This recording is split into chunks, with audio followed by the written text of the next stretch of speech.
cracking with y'all? What's cracking with y'all? It's your boy Prince the Hustle God, aka Wise the Warlock, aka Michelangelo the Madman, and we reaching in our combat tool bag one more again. It is a cold black affair. Shout out to the mighty LDBC. LDBC only. LDBC or nothing. LDBC versus everybody. So let's get right to it, guys. This video is on the tail of the take for Ryan Garcia and Tank Davis. So most of us who are like avid boxing fans and watch boxing consistently knows that Ryan Garcia hasn't been in the ring for some time, as well as compared to Tank Davis, Ryan Garcia's competition level is barely scratching the surface of what's acceptable. Ryan Garcia is he fought Fortuna. That was probably the most experienced guy he was able to fight. But we also know that Fortuna is the type of guy who will just fall out of the ring on his own accord and pretend he's hurt so that he cannot fight. Like, Fortuna's a strange individual. Like, there's times he comes to fight and then he'll come and he'll be extremely dirty, or then there's times he'll come in and just look for a way out, like Ivan Redcatch. But that's neither here nor there. I retract that last statement. It definitely applies because that's his most experienced opponent when we're talking about Ryan Garcia. Ryan Garcia, before that, has had difficulty with cutting the ring off against the likes of Emmanuel Tagoe, who, according to me, I think that that was his American debut, so that may have been like his first fight over here. Don't quote me on that. I'm just going based off of memory when it came to go. And he struggled to cut the ring off against Emmanuel Tagoe and was not able to stop Emmanuel Tagoe. And then you had a scenario where before that he boxed well but struggled with Luke Campbell, who was never a champion before either. Definitely a decent amateur, a very good amateur, but not proven to be an elite level fighter. But that was his most difficult opponent that he's faced even to date, with Fortuna being a former champion. I say all that to say you have ring experience that plays into a factor in this tale of the take. So going over to the other side with Gervonta Davis, when we think Gervonta Davis, we think an extremely extensive amateur record. We think a guy who's kind of shielded, or was kind of shielded by Floyd Mayweather. Whether it was 100% Floyd Mayweather or it was 100% Tank, we'll never know, because Gervonta Tank Davis is not currently in a rush to fight any top names such as Devin Haney or Shakur Stevenson or Frank Martin or any of or even Teofimo Lopez's of the world, you know. But going over to the experience side, Gervonta Davis's names eclipse the likes of Ryan Garcia when we think the Yoriorkis Gamboas, the Pedraza, when Pedraza was closer to his prime. Gervonta Tank Davis, he beat Mario Barrios, who Mario Barrios wasn't proven, but did beat a decent undefeated fighter Mario Barrios did hold a paperweight title, the WBA regular at 140, which, just for the sake of people who don't know the difference between the WBA regular and the WBA super, the WBA super is the actual real champion belt, or the champion title, and WBA regular is essentially, if you will, how would I describe it? Like, it's really worthless. It's a paperweight. It's just a title. So you could say people who hold things like the WBA regular or the WBC franchise are essentially holding a title, if you will, but they're not holding actual championship belts. But that's, I don't want to get too far off of topic. So yes, with names on Tank Davis's resume, it starts to get a little ugly after that point too, similar to Ryan Garcia. Whenever you get outside of the names like the Hector Garcia, the Mario Barrios, the aforementioned names, because then we get into the Rolly Romeros, then we get into the Fonchecas, we get into the not Pitbull Cruz, but he fought two guys that he brought up from, I think, 122 or 118,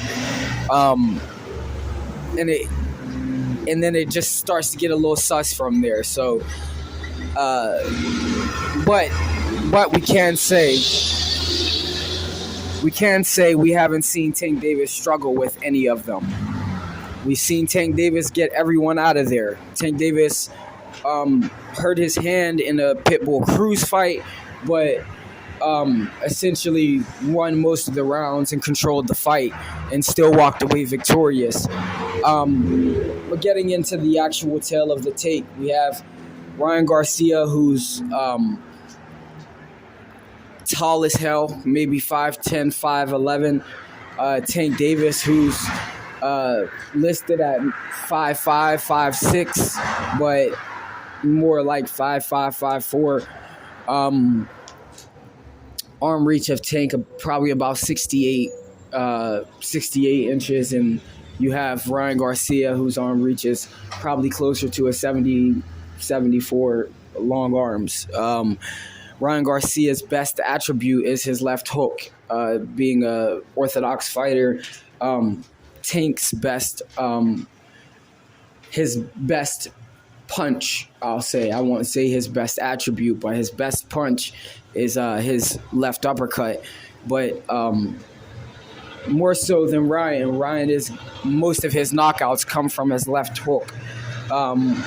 Even if there were interim shots with his right hand has never really done the job. It was always his left hook, similar to Oscar De La Hoya, if you will.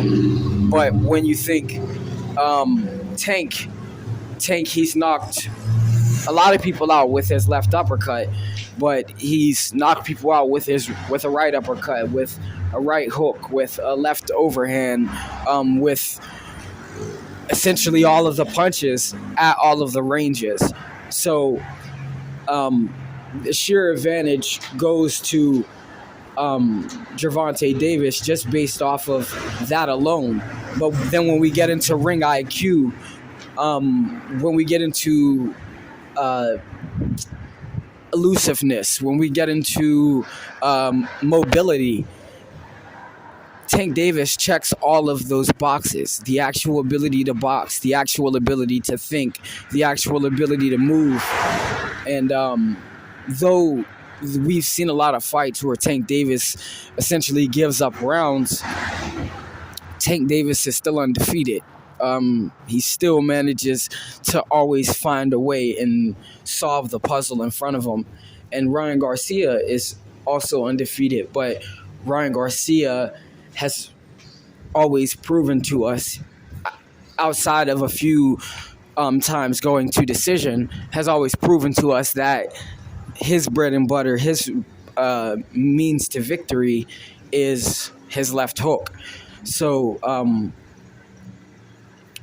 yeah, when I think of, again, mobility, the ability to move around the ring and have ring generalship, whenever I think of IQ, the actual ability to think on your feet and set up shots and know when to get in and to get out, and know when and how to deceive your opponent, Tank has that 100% over Ryan Garcia. Ryan Garcia, even stylistically, isn't very deceptive. He places himself in front of you, threatens with a little bit of feints, and then immediately shoots for his hooks. So I would say the keys to victory for Ryan Garcia would be clearly apply the new boxing mind that you brought into your corner in Joe Goosen. Joe Goosen has generations of experience in his brain, and Joe Goosen, if anyone can lead you to a victory over Tank, it would be possibly Joe Goosen. But we see the difference with Joe Goosen in Ryan's corner. We see him a lot more composed. He's doing a lot more boxer type things and not just shooting and reaching for the left hook or rocking with the Canelo step. It's like a circular rock, but he doesn't slip off of it or feint off of it, so it doesn't really work for him. It's like a Julio Cesar Chavez thing where you kind of you do the motion in a marking sense before you actually explode into it, and it's not something that he's mastered. But under Joe Goosen, he seems to be under his feet a lot more, and doing a lot more balanced, more, again, fundamental boxing things, using the jab and then the cross and then his hook, not just feint hook, so listen to Joe Goosen, keep him at the end of your range, use your full length of your arms. Obviously that will protect you from Tank being able to land his power, because Tank has to get to the inside to be effective on Ryan Garcia. So manage your range, be creative in listening to Joe, but be creative in finding that left hook, because just blatantly relying on it and openly relying on it, Tank is too smart to get caught with it. So and in Tank's favor, the keys to victory on Ryan Garcia, I wouldn't necessarily say, oddly enough, would be head movement or anything like that. I would say it's a similar game plan to Rolly. It would be foot movement, forcing Ryan Garcia to be uncomfortable, drawing Ryan Garcia to use his feet, and then exploding off of that. And as Ryan Garcia attempts to get frustrated and tries to explode while in motion, because we've never seen Ryan Garcia move on his toes, but to see him try to explode while in motion, shooting a shot, it'll leave him lunging or leave him reaching and exposed for Tank to just take his head off with one clean shot. So I think the name of the game for Tank is lateral movement and mobility. Not too much, just enough like he did with Rolly, like you did with Rolly, and then pick your shot. And if it's not open from him being left reaching, so that you can counter him, I would say catch and shoot. So that would be the moment to stop. So you use your lateral movement as soon as he's about to strike, or you feel you have him where you need to be. You can feint, draw out an attack, catch and shoot, and that'll be all she wrote. But that's all I got for you guys. You successfully reached in your combat tool bag. Um, Again, there are 3 ways to support the channel, family. All 3 ways will be linked in the description. Much love. Shout out to the mighty LDBC. And until next time, guys, deuces.